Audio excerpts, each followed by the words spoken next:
Let's talk about a strategy that can temporarily lower your interest rate and payment to mirror that of 2020 and 2021, while also saving you a bunch of money in this current housing and interest rate environment. The strategy I'm referring to is a temporary interest rate and payment reduction, also known as a temporary buy down. Three common ways to use this strategy. One of them is a 1 year rate and payment reduction, one is a 2 year rate and payment reduction, and then one is even a 3 year rate and payment reduction. To make this as simple as possible, let's imagine that you're buying a home right now and your interest rate is going to be 7%. If you use the 1 year option, for all of the first year that you own the home, your interest rate will be 1% lower, so it would be 6%, which lowers your payment. If we're using the 2 year option and your interest rate was going to be 7%, in year one, your interest rate will be 2% lower, so it would be 5%. And then in year two, it would bump up to 6%. And then after the end of year two, your interest rate would jump back up to 7%. For the 3 year option, it works very similar. In year one, your interest rate would be 3% lower, so your interest rate would be 4%. In year two, it would go up 1% to 5. In year three, it would go up 1% to 6%. And then in year four and on, it would go back up to the original 7% that you purchased the home at. Now, this is not similar to an adjustable rate mortgage because your interest rate is already decided. So the highest that it could possibly be is that original 7% that you locked in when you were purchasing the home. Now, yes, the rate goes up year by year, but it's on a fixed plan and it cannot go higher than that original 7%.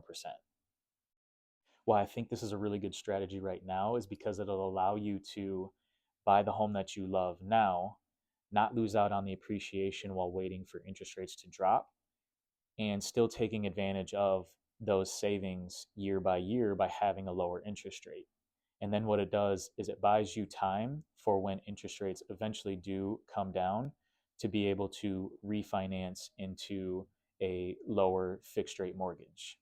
What I really love about this strategy is that the cost of the temporary reduction is never lost. So you if you play out the entire temporary buy down schedule, you obviously get that full savings over the 1 year, 2 year, or 3 years. But if you were to refinance prior to the full buy down playing out, that money that's left over gets credited to you or it gets credited towards your mortgage payoff when you go and refinance to a lower rate. If we were grading this strategy, what would make it an A is that in this current housing environment, a lot of times we can get the seller to pay for it. So you don't even have to pay for the temporary buy down. So you could get the home you love at an interest rate that's significantly lower and not even have to pay for it. What would make it an A plus strategy is if we could get the seller to pay for it, you get the home you love with a lower interest rate, and then you take advantage of our buy now, refi later program, where in the next 3 years, we will waive the costs of doing the refinance so you can refi in the future at no additional cost to you. So, yes, you can have the best of both worlds. You can go buy that new home that you love that fits your lifestyle needs. You can get an interest rate that mirrors that of 2020 and 2021 and saves you a ton of money. And this strategy is good for everybody. This could work for the first time homebuyer who's concerned about interest rates. This strategy really works for the current homeowner who maybe feels like they're stuck in their home because they have such a low interest rate. The cool thing about this is there is no one size fits all approach. So there are tons of strategies that we can look at that can help you to do the things that you want to do and can help you do them smart and save you a ton of money in this current environment.